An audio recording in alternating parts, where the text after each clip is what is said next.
ஒரு வெளிநாட்டிலிருந்து நாட்டு பேரை சொல்லுவோம், ஸ்வீடன். அங்கேருந்து ஒரு பெண் வருகிறாள். ஒரு கலவரம் அது மாதிரி ஒரு சண்டையில் வருகிறாள். வந்து பெங்களூரில் செட்டில் ஆகுறாங்க. அவளுக்கு வந்து ஒரு அபரிதமான சக்தி இருக்குது. இருந்தாலும் அவர் மறைந்து வாழ்ந்து கொண்டிருக்கிறார். அங்கே என்ன நடக்குது? அங்கே ஒரு பெரிய கேங்ஸ்டர்ஸ், பெங்களூரில் ஒரு பெரிய கேங்ஸ்டர்ஸு உலகத்தில் இருக்கிற அத்தனை அக்கப்போர், ஆள் கடத்தல், கொள்ளை, போதை கடத்தல், இன்னும் சொல்ல போனால் அந்த உறுப்புகளை திருடுறது, உறுப்புகளை இப்படி இருக்குது. இப்படி ஒரு கும்பல் இருக்குது. இந்த பெண் ஒரு சாதாரணமாக வந்து இருக்கிறார். அந்த கும்பலிடம் ஒரு பர்சன்ட்டை வந்து ஒரு மோதக்கூடிய வாய்ப்புகள் இருக்கிறது. அப்போ தான் தெரியுது இவளுக்கு ஒரு மிகப்பெரிய சக்தி இருக்கிறது என்பதை ஆடியன்ஸுக்கு அப்போ தான் தெரிய வருது. ஆமாம், அவருடைய பொழுதுபோக்கு என்ன தெரியுமா? பொழுதுபோக்கு மட்டும் இல்லை, அவர் ஆர்டினரி உணவு மற்றும் மருந்து எல்லாமே மனித ரத்தத்தை ரொம்ப சேஃபராக வந்து ஸ்டோர் பண்ணி ஃப்ரிட்ஜில் தூக்கி வச்சுக்கிறது, அப்பப்போ எடுத்து குடிச்சிக்கிறதுங்கிற மாதிரி ஒரு சூழ்நிலையை உருவாக்கிட்டு இருக்காங்க. நினச்சி பாருங்கள், ரத்த காட்டேரிப்பம்ல அதான். இதுதான் லோகா என்ற ஒரு திரைப்படம், சந்திரா பார்ட் 1ங்கிற ஒரு திரைப்படம். ஆமாம், துல்கர் ரஹ்மான் வந்து இந்த படத்தை தயாரிச்சிருக்கிறாரு. இதில் யாருன்னா கல்யாணி பிரியதர்ஷன் இதில் வந்து ஹீரோயின். ஒரு சிங்கிள் உமன், அதாவது சிங்கிள் மேன் ஷோங்கிற மாதிரி ஒரு சிங்கிள் விமன் ஷோவாகவே இந்த படம் ஃபுல்லாக கொண்டு போகிறார். அடுத்தாப்புல என்னாச்சுன்னா, இந்த கதைப்படி அந்த நிறைய பேரை வந்து பழிவாங்கிறது இல்லை, அவர்களை வந்து ஒரு நியாயஸ்தர், அந்த ஒரு அதிசயப்பிரிவு மாதிரி வந்து பழிவாங்கிறார். அது பல்லு வந்து கடித்தா அது வந்து ரத்தம் வந்து வேறு மாதிரியான ஆகி அது இதை கண்டுபிடிப்பதற்காக ஒரு குரூப் வருது. யார்? நம்ம டான்ஸ் மாஸ்டர் வந்து ஒரு இதாக வர்றாரு, ஒரு போலீஸு இன்ஸ்பெக்டராக வர்றாரு. அப்படி வரும்பொழுது இவர்களுக்குள்ள ஒரு முக்கோண மோதல்.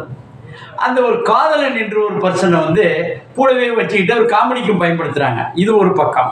இதில் என்ன வேடிக்கைன்னா, இந்த ஆள்கடத்தலை, உறுப்பு மாற்று திருட எல்லாத்துக்குமே வந்து அரசாங்கம் செய்ய வேண்டியதை இவரே தடுக்கிறார். இதில் வந்து இதை பார்த்துட்டு அது உள்துறை அமைச்சர் வந்து அதில் வந்து ஒரு டீம் அமைக்கிறார். இந்த கொள்ளையை அந்த பெண்ணை பிடிப்பதற்காக ஒரு டீம் அமைக்கிறார். கருடா ஃபோர்ஸ்னு ஒரு ஃபோர்ஸ் ஆரம்பிக்கிறார். அவர்களும் வருகிறார்கள்.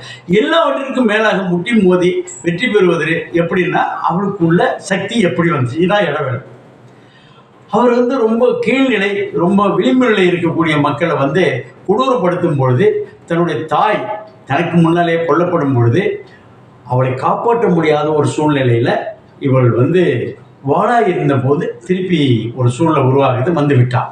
இதுதான் இந்த படத்தோட மொத்த கதை. இதுக்கு மேலே உள்ளே போனோம்னா என்னாச்சு, நம்மளே ஸ்பாயிலர் ஆகி போயிடுவோம்.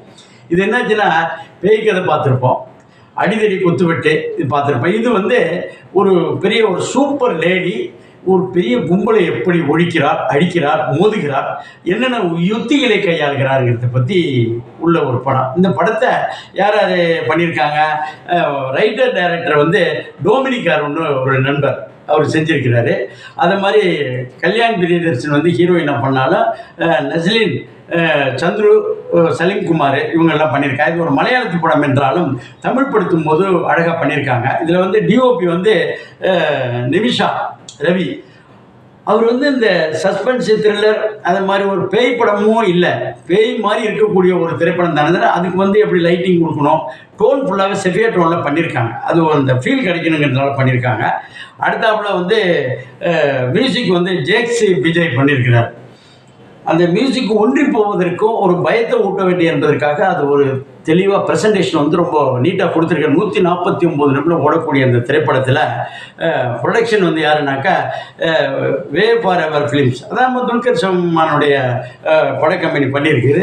இதில் வந்து என்னென்ன செய்யணுன்னாக்கா, ஸ்டண்டு அது மாதிரி வந்து ஸ்டண்டு காட்சிகள் வந்து அது எதிர்பாராத அந்த ஸ்டண்டுக்குள்ளே இருக்குது. செரீன் சாக்ஸ் பண்ணியிருக்கிறாரு.